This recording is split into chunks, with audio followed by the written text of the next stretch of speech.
Hello guys, welcome to UPSC point. दोस्तों, आज के इस वीडियो में हम इंडियन पॉलिटी के 1 से लेकर 395 तक जितने भी महत्वपूर्ण आर्टिकल हैं उन सभी को डिटेल से कवर करेंगे। एक एक आर्टिकल को मैं अच्छे से एक्सप्लेन करूंगा ताकि आपकी समझ विकसित हो सके। अगर आप किसी भी एग्ज़ाम की तैयारी कर रहे हैं तो यह वीडियो आपके लिए काफ़ी लाभदायक होगा। चलिए शुरू करते हैं। दोस्तों, आर्टिकल्स को पढ़ने से पहले एक बेसिक इन्फॉर्मेशन हम जान लेते हैं। देखिए, हमारे संविधान में 22 भाग, 395 अनुच्छेद और 12 अनुसूचियां हैं। आप में से कई बच्चों के मन में प्रश्न आएगा कि सर, वर्तमान में अनुच्छेदों की संख्या 450 से अधिक हो गई है। हाँ भाई, बिल्कुल हो गई है, लेकिन उन्हें मूल अनुच्छेद नहीं माना जाता है। एक एग्जाम्पल देता हूँ, जैसे आर्टिकल 243 है जिसमें अपनी पंचायतों का और नगरपालिकाओं का उल्लेख है, लेकिन इसमें कुछ उप आर्टिकल हैं जैसे 243 ए, बी, सी और डी। तो इस तरह से हमारे जो अनुच्छेद हैं ना, उनकी संख्या 450 से अधिक हो गई है, लेकिन मूल अनुच्छेद तो 243 ही है ना। तो इस वजह से वर्तमान में मूल अनुच्छेदों की संख्या 395 ही है, ये ध्यान रखना। इसी तरह से संविधान के भागों के साथ हुआ है। उम्मीद करता हूँ आपको ये जो मन में डाउट चल रहा होगा वो खत्म हो गया होगा। तो अब हम कह सकते हैं कि संविधान में 22 भाग, 395 अनुच्छेद और 12 अनुसूचियां हैं। दोस्तों, भाग 1 की बात की जाए तो इसमें टोटल 4 आर्टिकल है, 1 से लेकर 4 तक। भाग 1 में संघ और उनके राज्य क्षेत्रों का उल्लेख किया गया है। इन चारों आर्टिकल में 3 सबसे इम्पोर्टेंट हैं, जिसमें सबसे पहला है दोस्तों अनुच्छेद 1। एक कहता है कि इंडिया अर्थात भारत राज्यों का एक संघ होगा। अनुच्छेद 2 नए राज्यों के प्रवेश और उनकी स्थापना की बात करता है, जबकि अनुच्छेद 3 मौजूदा राज्यों में परिवर्तन की शक्ति देता है संसद को।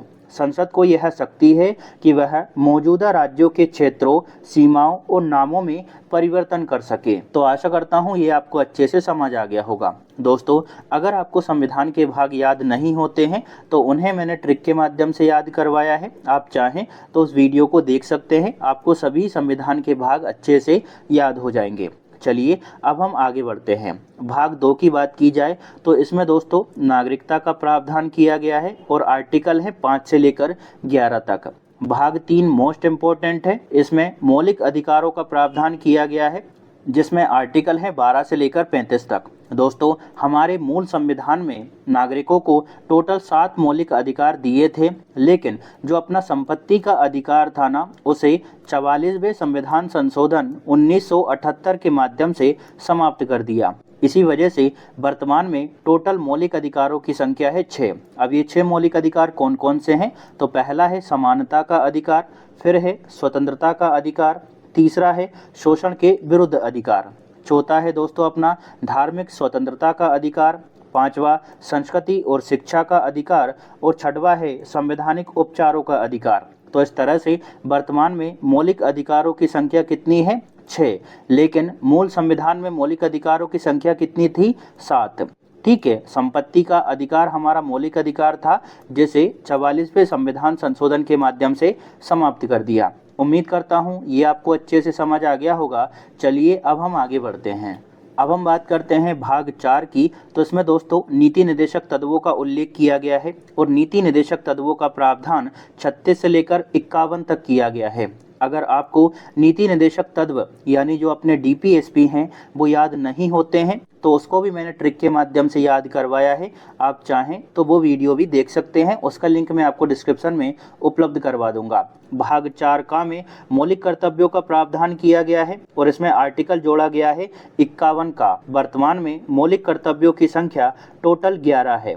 ठीक है, लेकिन याद रखेंगे कि मूल संविधान में मौलिक कर्तव्यों का कोई भी प्रावधान नहीं किया गया था। दोस्तों, मौलिक कर्तव्यों को 42वें संविधान संशोधन अधिनियम 1976 के माध्यम से जोड़ा गया था और उस समय मौलिक कर्तव्यों की संख्या थी टोटल 10। ठीक है, इसके बाद में 86वां संविधान संशोधन हुआ, इसके माध्यम से 11वां मौलिक कर्तव्य जोड़ा गया। एक बार फिर से बताता हूँ कि भैया मूल संविधान में मौलिक कर्तव्यों का कोई भी प्रावधान नहीं था। मौलिक कर्तव्यों को 42वें संविधान संशोधन के माध्यम से जोड़ा गया और दोस्तों 42वें संविधान संशोधन से टोटल 10 मौलिक कर्तव्य शामिल किए गए थे।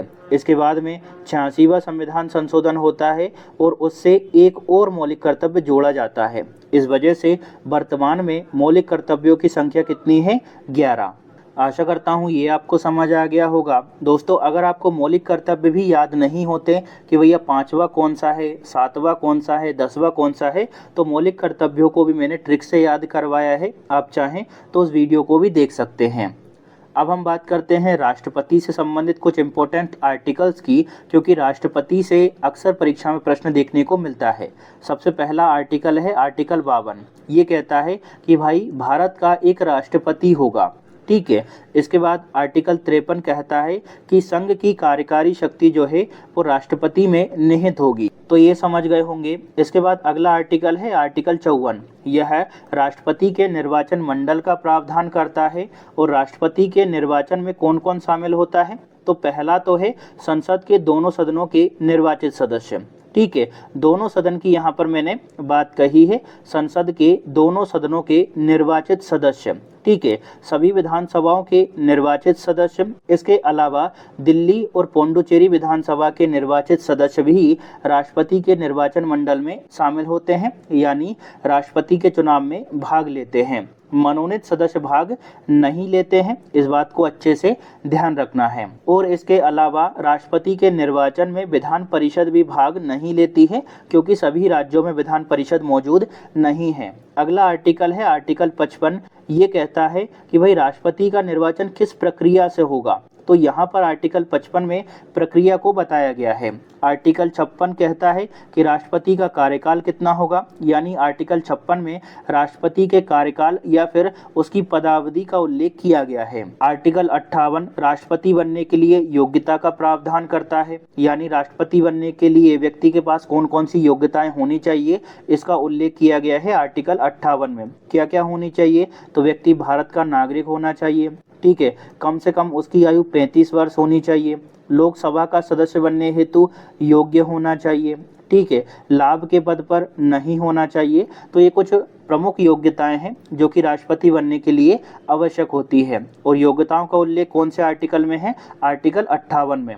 आर्टिकल 60 में राष्ट्रपति की शपथ का प्रावधान किया गया है। और राष्ट्रपति को शपथ दिलवाई जाती है सुप्रीम कोर्ट के मुख्य न्यायाधीश द्वारा। ठीक है, 61 में राष्ट्रपति को हटाए जाने का प्रावधान है, यानी आर्टिकल 61 में राष्ट्रपति पर महाभियोग कैसे लाया जाएगा इसका उल्लेख किया गया है। इसके बाद अगला है आर्टिकल 72। इसमें राष्ट्रपति की क्षमादान शक्ति का उल्लेख किया गया है। अगला है आर्टिकल 111। इसमें विधेयकों की सहमति का उल्लेख किया गया है। आसान भाषा में समझे तो जब संसद कोई भी विधेयक पास कर देती है तो उसे राष्ट्रपति के पास में भेजा जाता है। ठीक है, अनुच्छेद 111 बताता है कि राष्ट्रपति उस विधेयक के साथ क्या क्या कर सकता है। जैसे राष्ट्रपति उस पर सहमति दे सकता है। ठीक है, सहमति नहीं भी दे यानी उसको अस्वीकार कर सकता है, या फिर उसे अपने पास में रख सकता है। तो आर्टिकल 111 आप समझ गए। 123 मोस्ट इम्पोर्टेंट है। इसमें राष्ट्रपति की अध्यादेश जारी करने की शक्ति का उल्लेख किया गया है। उम्मीद करता हूँ ये आपको अच्छे से समझ आ गए होंगे। अब बात करते हैं प्रधानमंत्री और अन्य प्रमुख अधिकारियों की। तो आर्टिकल 74 काफ़ी इम्पोर्टेंट है। इसमें मंत्री परिषद का उल्लेख किया गया है। और मंत्री परिषद का हेड कौन होता है? अपना प्रधानमंत्री होता है। इसमें ये लिखा है कि भाई राष्ट्रपति को सलाह और सहायता देने के लिए एक मंत्री परिषद होगी, जिसका प्रमुख कौन होगा? प्रधानमंत्री। आर्टिकल 75 में प्रधानमंत्री की नियुक्ति का उल्लेख किया गया है कि राष्ट्रपति प्रधानमंत्री को नियुक्त करेगा। ये समझ गए होंगे। अगला है आर्टिकल 76। इसमें महान्यायवादी का प्रावधान है, यानी अटॉर्नी जनरल ऑफ इंडिया का उल्लेख किया गया है। दोस्तों, महान्यायवादी जो है यह केंद्र सरकार का सर्वोच्च कानूनी सलाहकार होता है। इसकी नियुक्ति भी राष्ट्रपति द्वारा ही की जाती है। एक बात तो आपको ये याद रखना है। ठीक है, और यह एक संवैधानिक पद है, ये भी आपको ध्यान रखना है। इसके अलावा दोस्तों, इसका कार्यकाल निश्चित नहीं होता है। ये राष्ट्रपति के प्रसाद पर्यंत तक ही अपने पद पर बना रह सकता है। संसद के दोनों सदनों में ये भाग ले सकता है, लेकिन वोटिंग में हिस्सा नहीं ले सकता। तो इम्पोर्टेंट चीज़ें मैंने आपको बता दी महान्यायवादी के बारे में। महान्यायवादी का उल्लेख कौन से आर्टिकल में है? आर्टिकल 76 में। अगला है आर्टिकल 78, जिसमें प्रधानमंत्री के राष्ट्रपति के प्रति क्या कर्तव्य होंगे इसका उल्लेख किया गया है। उम्मीद करता हूँ ये भी आपको अच्छे से समझ आ गया होगा। चलिए अब हम आगे बढ़ते हैं। अब हम दोस्तों संसद से संबंधित कुछ महत्वपूर्ण आर्टिकल्स की बात कर लेते हैं। इसमें पहला है आर्टिकल 79। आर्टिकल 79 बताता है कि संसद किन किन अंगों से मिलकर बनती है। यानी आर्टिकल 79 में संसद के गठन और उसकी संरचना को परिभाषित किया गया है। ठीक है। आर्टिकल 80 में दोस्तों राज्यसभा का उल्लेख किया गया है। यह बताता है कि राज्यसभा में कितने सदस्य होंगे, कहां से चुने जाएंगे और कैसे चुने जाएंगे। आर्टिकल 81 में लोकसभा का प्रावधान किया गया है। तो ये कुछ इंपॉर्टेंट आर्टिकल हैं जो कि आप समझ गए होंगे। इसके बाद अगला आर्टिकल है आर्टिकल 100, जो कि निर्णायक मत का प्रावधान करता है। ये कहता है कि जब संसद के किसी भी सदन में मतदान बराबर होने पर खत्म हो जाए तो निर्णायक मत का अधिकार लोकसभा अध्यक्ष या फिर सभापति कर सकते हैं। तो आर्टिकल 100 काफ़ी इंपॉर्टेंट है, इसे स्टार मार्क कर लीजिएगा, ये पूछा जा सकता है। आर्टिकल 108 संयुक्त अधिवेशन की बात करता है और यहाँ पर आपको याद रखना है कि संयुक्त अधिवेशन राष्ट्रपति द्वारा बुलाया जाता है, लेकिन इसकी अध्यक्षता लोकसभा अध्यक्ष द्वारा की जाती है। अगर लोकसभा अध्यक्ष उपस्थित ना हो तो लोकसभा उपाध्यक्ष संयुक्त अधिवेशन की अध्यक्षता करेगा, और अगर उपाध्यक्ष भी अनुपस्थित हो तो राज्यसभा का उपसभापति संयुक्त अधिवेशन की अध्यक्षता करता है। ये आपको अच्छे से ध्यान रखना है। आर्टिकल 108 में संयुक्त अधिवेशन का उल्लेख किया गया है। आर्टिकल 110 धन विधेयक का प्रावधान करता है, और कोई भी विधेयक धन विधेयक है या फिर नहीं है, इसका अंतिम निर्णय लोकसभा अध्यक्ष द्वारा किया जाता है।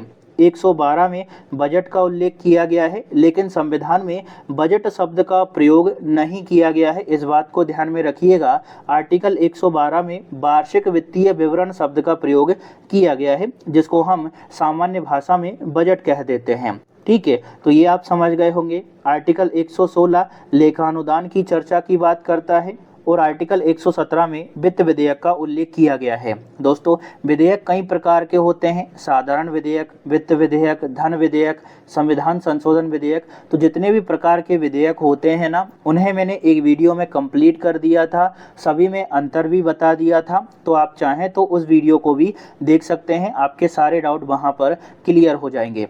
चलिए अब आगे बढ़ते हैं। अब हम दोस्तों मुख्यमंत्री और राज्य विधानमंडल पर थोड़ी सी चर्चा कर लेते हैं। उसके इम्पोर्टेंट आर्टिकल्स को हम देखने वाले हैं। इसमें सबसे पहला आर्टिकल है आर्टिकल 163, जिसमें मंत्री परिषद का प्रावधान है, जो कि राज्यपाल को सलाह देने के लिए बनाई जाएगी। आर्टिकल 164 में मुख्यमंत्री और अन्य मंत्रियों की नियुक्ति का प्रावधान किया गया है, और इन सभी की नियुक्ति वहाँ के राज्यपाल द्वारा की जाती है, ये आपको पता होगा। आर्टिकल 165 मोस्ट इम्पोर्टेंट है, जिसमें महाधिवक्ता का प्रावधान किया गया है। दोस्तों ये जो है वो राज्य का सर्वोच्च विधि अधिकारी होता है, या फिर आप ये कह सकते हैं कि राज्य का सर्वोच्च विधिक सलाहकार होता है महाधिवक्ता। इसकी नियुक्ति भी दोस्तों अपने राज्यपाल द्वारा ही की जाती है। ठीक है, और यह राज्यपाल के प्रसाद पर्यंत तक कार्य करता है, ये भी आपको अच्छे से याद रखना है। आर्टिकल 165। अब अगला है आर्टिकल 168। इसमें प्रत्येक राज्यों के लिए एक विधानमंडल होगा, इसका प्रावधान किया गया है। आर्टिकल 169 में दोस्तों विधान परिषद का प्रावधान किया गया है। देखिए भारतीय संविधान का अनुच्छेद 169 संसद को किसी भी राज्य में विधान परिषद बनाने या फिर उसे खत्म करने का अधिकार देता है, लेकिन यह तभी संभव है जब उस राज्य की विधानसभा विशेष बहुमत से इसके लिए एक प्रस्ताव पारित करे। आर्टिकल 170 में विधानसभाओं की संरचना का उल्लेख किया गया है। आशा करता हूँ इतना सब कुछ आपको अच्छे से समझ आ गया होगा। चलिए अब हम आगे बढ़ते हैं। अब हम दोस्तों थोड़ा सा सुप्रीम कोर्ट से संबंधित कुछ इंपॉर्टेंट आर्टिकल्स की चर्चा करेंगे। देखिए सर्वोच्च न्यायालय का उल्लेख संविधान के भाग 5 में किया गया है, आर्टिकल 124 से लेकर 147 तक। इसमें पहला है दोस्तों आर्टिकल 124, जिसमें उच्च न्यायालय की स्थापना और गठन के संबंध में प्रावधान किया गया है। इसमें कहा है कि भारत का एक उच्च न्यायालय होगा, जिसमें एक मुख्य न्यायाधीश और संसद द्वारा निर्धारित अन्य न्यायाधीश होंगे। ठीक है, ये आप समझ गए। आर्टिकल 125 की बात करें तो इसमें न्यायाधीशों के वेतन भत्तों का उल्लेख किया गया है। अब बात करें आर्टिकल 126 की, तो इसमें दोस्तों कार्यवाहक न्यायाधीश की नियुक्ति का प्रावधान किया गया है। इसके तहत जब भारत के मुख्य न्यायाधीश का पद खाली हो या फिर वे अनुपस्थित हो, तब राष्ट्रपति किसी अन्य वरिष्ठ न्यायाधीश को उस पद के कर्तव्यों का पालन करने के लिए नियुक्त कर सकते हैं। आर्टिकल 127 में दोस्तों तदर्थ न्यायाधीशों की नियुक्ति के संबंध में प्रावधान किए गए हैं। अब बात करें आर्टिकल 127 की, तो इसमें दोस्तों तदर्थ न्यायाधीशों की नियुक्ति के संबंध में प्रावधान किया गया है। यहाँ पर आपको एक बात बता दूं, जो कार्यवाहक मुख्य न्यायाधीश होता है ना, इसकी नियुक्ति तो राष्ट्रपति द्वारा की जाती है, ठीक है। लेकिन जो तदर्थ न्यायाधीश होते हैं ना, इनकी नियुक्ति अपने सुप्रीम कोर्ट के मुख्य न्यायाधीश द्वारा की जाती है, राष्ट्रपति की सहमति के बाद में, ठीक है। आर्टिकल 128 में सेवानिवृत्त न्यायाधीशों की नियुक्ति का उल्लेख किया गया है, और सेवानिवृत्त न्यायाधीशों की नियुक्ति भी दोस्तों भारत के मुख्य न्यायाधीश द्वारा ही की जाती है, राष्ट्रपति की सहमति के बाद में। देखिए यहाँ पर तीनों आर्टिकल मोस्ट इम्पोर्टेंट है, इसे ध्यान में रखिएगा।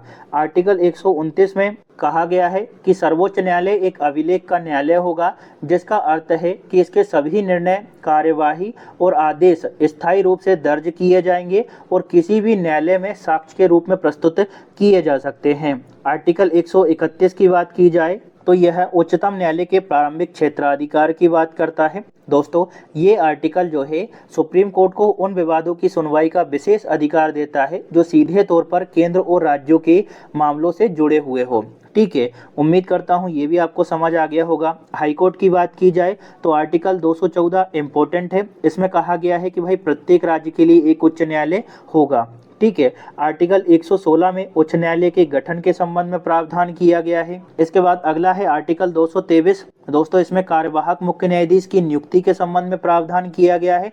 और देखिए कार्यवाहक मुख्य न्यायाधीश की नियुक्ति कब होती है, जब जो अपना मेन न्यायाधीश होता है ना, उसका पद रिक्त हो जाए या फिर वो अनुपस्थित हो जाए या किसी कारणवश अपने कर्तव्यों का पालन करने में असमर्थ हो जाए, तो ऐसी स्थिति में जो कार्यवाहक मुख्य न्यायाधीश होता है ना, उसकी नियुक्ति की जाती है राष्ट्रपति द्वारा। इसका उल्लेख किया गया है आर्टिकल 223 में। 225 में उच्च न्यायालय के क्षेत्राधिकारों का प्रावधान है। 226 में रिट याचिका का प्रावधान है। 231 में दोस्तों 2 या 2 से अधिक राज्यों के लिए एक साझा उच्च न्यायालय होगा, ऐसा प्रावधान किया गया है। देखिए 214 और 231 ये मोस्ट इंपोर्टेंट है, इन्हें ध्यान में रखिएगा। 214 में क्या कहा गया है कि भाई प्रत्येक राज्य के लिए एक उच्च न्यायालय होगा। वहीं 231 क्या कहता है कि 2 या 2 से अधिक राज्यों के लिए भी एक साझा उच्च न्यायालय हो सकता है। आशा करता हूँ ये सब कुछ आपको अच्छे से समझ आ गया होगा। चलिए अब हम आगे बढ़ते हैं। अब हम केंद्र राज्य से संबंधित कुछ इंपॉर्टेंट आर्टिकल्स की बात कर लेते हैं, जिसमें पहला है आर्टिकल 249। दोस्तों यह संसद को राज्य सूची के विषय पर कानून बनाने की शक्ति प्रदान करता है, लेकिन आर्टिकल 249 का प्रयोग करते हुए कानून बनाने के लिए पहले राज्यसभा को कम से कम 2/3 बहुमत से प्रस्ताव पारित करना होगा, तभी संसद कानून बना सकता है आर्टिकल 249 के तहत, ठीक है। इसको ध्यान में रखिएगा। आर्टिकल 250 की बात की जाए तो इसमें कहा गया है कि आपातकाल की घोषणा लागू होने पर संसद को राज्य सूची के विषय पर कानून बनाने की शक्ति प्राप्त है। दोस्तों आर्टिकल 262 में अंतर्राज्यीय नदी जल विवाद का समाधान कैसे होगा, इसके लिए संसद कानून बना सकती है। देखिए भारतीय संविधान का आर्टिकल 262 अंतर्राज्यीय नदियों और नदी घाटियों के जल उपयोग, वितरण और नियंत्रण से जुड़े विवादों के निपटारे से संबंधित है। एक बात तो आपको ये याद रखना है दोस्तों, आर्टिकल 262 का प्रयोग करते हुए संसद इन विवादों का निपटारा करने के लिए एक कानून बना सकती है, जिसमें न्यायपालिका हस्तक्षेप नहीं करेगी। आर्टिकल 263 की बात की जाए तो इसमें अंतर्राज्यीय परिषद की स्थापना का प्रावधान किया गया है। दोस्तों अंतर्राज्यीय परिषद की अगर बात की जाए तो राष्ट्रपति इसकी स्थापना करता है। एक बात ये याद रखना है, इसकी स्थापना क्यों की जाती है, ताकि केंद्र और राज्यों के बीच में बेहतर समन्वय और सामंजस्य स्थापित हो सके, ठीक है। साझा हितों पर विचार विमर्श किया जा सके, विवादों का समाधान हो सके, इसी वजह से अंतर्राज्यीय परिषद की स्थापना की जाती है। और अंतर्राज्यीय परिषद की स्थापना का प्रावधान कौन से आर्टिकल में है, आर्टिकल 263 में। आर्टिकल 312 में दोस्तों संघ और राज्यों के लिए लोक सेवा आयोग होगा, ऐसा प्रावधान है। आर्टिकल 280 में वित्त आयोग के गठन का प्रावधान किया गया है और 312 में अखिल भारतीय सेवाओं के संबंध में प्रावधान है। दोस्तों आर्टिकल 312 के बारे में आपको याद रखना है कि आर्टिकल 312 संसद को राष्ट्रीय हित में नई अखिल भारतीय सेवाओं का निर्माण करने का अधिकार देता है, लेकिन इसके लिए पहले राज्यसभा से 2/3 बहुमत से प्रस्ताव पारित किया जाना आवश्यक है। तो 312 आपको अच्छे से समझ आ गया कि भाई नई अखिल भारतीय सेवाओं का निर्माण किया जा सकता है इस आर्टिकल का प्रयोग करते हुए, लेकिन इसके लिए पहले राज्यसभा से 2/3 बहुमत से प्रस्ताव पारित होना आवश्यक है। ठीक है, इसके बाद में नई अखिल भारतीय सेवाओं का निर्माण किया जा सकता है। चलिए अब हम आगे बढ़ते हैं, कुछ अन्य महत्वपूर्ण अनुच्छेदों की हम बात करेंगे। इसमें पहला है आर्टिकल 148 जो कि नियंत्रक और महालेखा परीक्षक के संबंध में प्रावधान करता है, जिसको हम केग के रूप में जानते हैं। दोस्तों जो अपना नियंत्रक और महालेखा परीक्षक होता है इसकी नियुक्ति राष्ट्रपति द्वारा की जाती है। आर्टिकल 266 में संचित निधि और लोक लेखा निधि का प्रावधान किया गया है। आर्टिकल 267 में आकस्मिक निधि का उल्लेख किया गया है। वहीं आर्टिकल 233 काफी इंपॉर्टेंट है। दोस्तों भारतीय संविधान का अनुच्छेद 233 भारत में जिला न्यायाधीशों की नियुक्ति, उनकी पदस्थापना और पदोन्नति से संबंधित है। इसमें राज्यपाल उच्च न्यायालय के परामर्श से इन नियुक्तियों को करते हैं। ठीक है, इसको याद रखेंगे। जिला न्यायाधीशों की नियुक्ति किसके द्वारा की जाती है?